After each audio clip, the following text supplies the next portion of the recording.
काफ़ी गंदे हो चुके काउंटर को हम लोग साफ़ करने लग गए, तो सारी चीज़ें हटाई गई जल्दी-जल्दी से।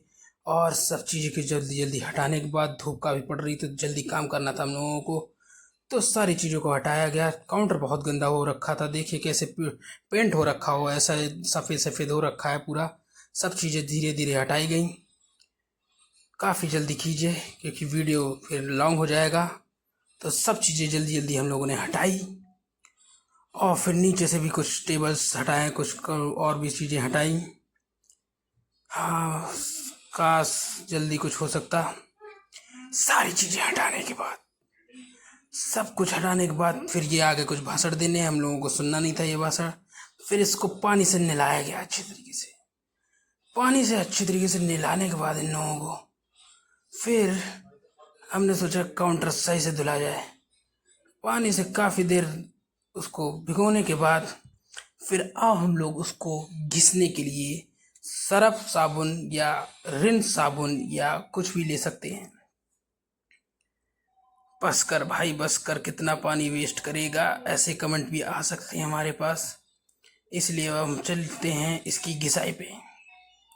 रिंस साबुन दिखाते हुए हम लोगों ने उसकी घिसाई चालू कर दी। घिसाई थोड़ा देर तक चलेगी, तो आप रुके रहें इसमें। पूरी तरीके से घिसाई होने के बाद काफ़ी देर तक घिसाई होती रही। हम देखते देखते थोड़ा बोर हो रहे थे, मगर घिसाई चली रही थी। दे दनादन घिसाई होती रही। घिसाई होती रही भाई। कुछ तो मुझे हो गया है, मुझे लगता है मेरे हाथ में कुछ लग गया है। मैं भी आपको दिखाऊंगा अभी। ये हाथ में मेरे लग चुकी है थोड़ी सी चोट, जिससे मैं इस हाथ से काम नहीं कर पा रहा हूँ। ये देखिए, मैंने दिखाया आपको।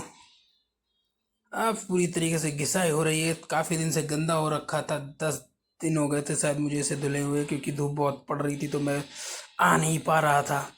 अभी भी धूप पड़ रही है, कभी धूप कभी पानी, तो इस चक्कर में मेरा ये धुल नहीं पा रहा था काउंटर को सफाई करते रहना चाहिए हम लोगों को। साफ सफाई रहेगी तो काउंटर अच्छी तरीके से चलेगा। इससे पहले एक मैंने लॉन्ग वीडियो बनाई थी, उसमें दिखाया था कि मेरी दिनचर्या कैसे रहती है, कैसे मैं कस्टमरों को देता हूँ सब चीज़ों को। तो जुड़े रहें। ये धीरे धीरे देखिए सब चमकता हुआ जा रहा है, सब चीज़ें छुटाई जा रही हैं। अच्छे से तरीके से साफ करना चाहिए हम लोगों को काउंटर। पूरा काउंटर अच्छे से साफ हो चुका है। अभी ये घिसाई हो ही रही है। अभी नीचे का भी दिखाएंगे, जहाँ ये पोर्शन है आप देख सकते हैं कि किस तरीके से एक काउंटर बनाना चाहिए हम लोगों को। काउंटर को अंदर से भी धुला जा रहा है। रोशनी के चक्कर में आपको वो चीज़ व्यू नहीं आ रहा है, मगर क्या कर सकते हैं, ये धूप इतनी तेज थी कि रोशनी दिख नहीं रही है। अच्छे से रगड़ने के बाद आप देखते देखते थक चुके हैं, मगर मैं काम करते करते नहीं थका हूँ। वैसे थोड़ा सा थक तो गया था, इसलिए वीडियो में थोड़ी वॉइस अजीब सी आ रही है। तो फाइनली वॉइस ओवर हो रहा है इस वीडियो का। और देखिए, मैंने ऊपर इस सब जगह पे सामान रखता हूँ, मैगी वैगी कुछ रखता हूँ, मसाले रखता हूँ और भी कुछ रखता हूँ। मैं साथ में से भी साफ़ कर रहा हूँ। पूरी तरीके से साफ़ हो चुका है, घिस दिया गया है इसको। अब लगता है मुझे इसकी मैं करूँगा फिर से धुलाई, जिससे इसका जो साबुन लगा हुआ है ये साबुन छूट जाए।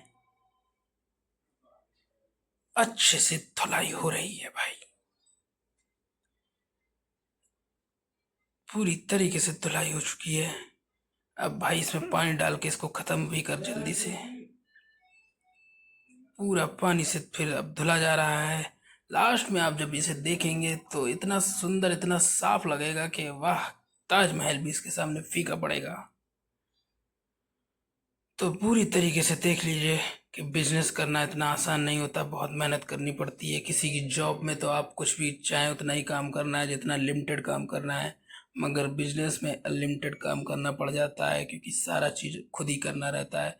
इससे पहले मैं होटल में जॉब करता था, अब मैं ये खुद का काउंटर चला रहा हूँ। तो आप मुझे कमेंट में पूछ सकते हैं या बता सकते हैं इस काउंटर में और मैं क्या कर सकता हूँ।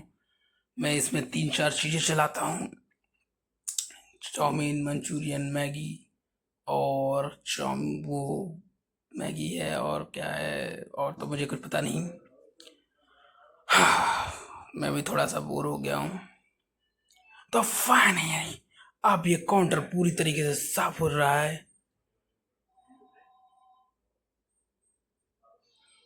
ये काउंटर पूरा साफ हो चुका है, पूरी तरीके से धुल दिया गया है। अब मैं इसको आपको दिखाऊंगा कि किस तरीके से इसको मैंने धुला।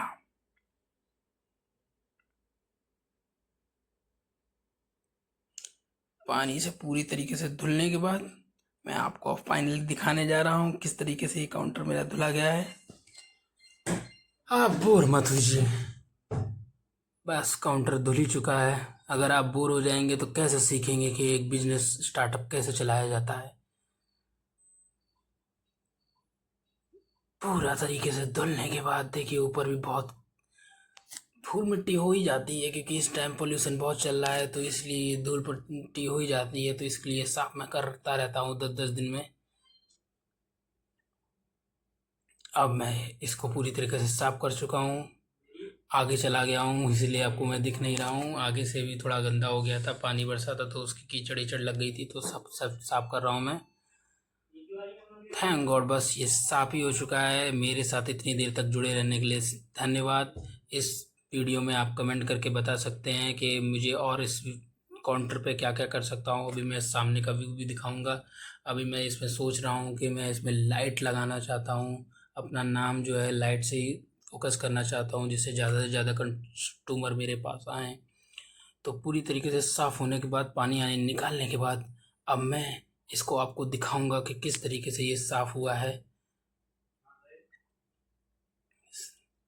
तो इस तरीके से 99% ये साफ़ हो चुका है। थोड़े बहुत जम्स रह चुके हैं, जो कि आपको ऐड में भी दिख जाते हैं, थोड़े बहुत जम्स रह जाते हैं। तो पूरी तरीके से ये देखिए नीचे से भी साफ़ हो गया है, कुछ परसेंट गंदगी रह गई है, जो कि 99.9% साफ़ हो चुका है ये। और मैं दिखा दिया है आपको सामने से। इस तरीके से रखता है मेरा ये राधे मोमोज होममेड काउंटर। देख लीजिए, राधे मोमोज होममेड काउंटर, ये मेरा मेनू है। अब मैं आपको लास्ट में ये भी दिखा दे रहा हूँ कि इतना काम कर लिया है तो चलो ये भी दिखा देता हूँ कि मैंने लास्ट में बर्तन भी धुल दिए। ये सारे मेरे बर्तन है, ये स्टीमर है और ये मेरा बेस वो उसका फिलिंग बनाने के लिए है। किसी चीज़ की फिलिंग में, स्टार्टअप जैसे क्रंची मोमोज बनते हैं उसके लिए होता है वो डब्बा सा। और फाइनली देखिए बहुत गंदा हो गया था, तो अच्छे से रगड़ रगड़ के, कि ये इसमें मैं स्टीम नहीं करता हूँ, ये बस शो बाजी के लिए ऊपर रखा रहता है। बड़ा स्टीमर है तो जिससे लोग देख के कस्टमर ज़्यादा से ज़्यादा मेरे पास आएँ। काफ़ी गंदा हो चुका था तो देखिए किस तरीके से मैंने इसे रगड़ रगड़ के धुल दिया है। इसमें पानी से इसको खंगाल रहा हूँ मैं तरीके से, और पूरी तरीके से साफ़ करने के बाद देखिए पानी से इसको अच्छे से साफ़ कर लिया गया है। वो भी डब्बा भी मैंने साफ़ कर दिया है, बाकी सब चीज़ें साफ़ कर दी है। अब लोग पूछेंगे कि ये बकवास वीडियो मैं क्यों बना रहा हूँ। अब मैं, क्योंकि मेरे पास और कोई टॉपिक नहीं रहा, तो मैं इसी सब चीज़ों की वीडियो बनाने चालू कर दिया है। सारी चीज़ें अच्छे से साफ़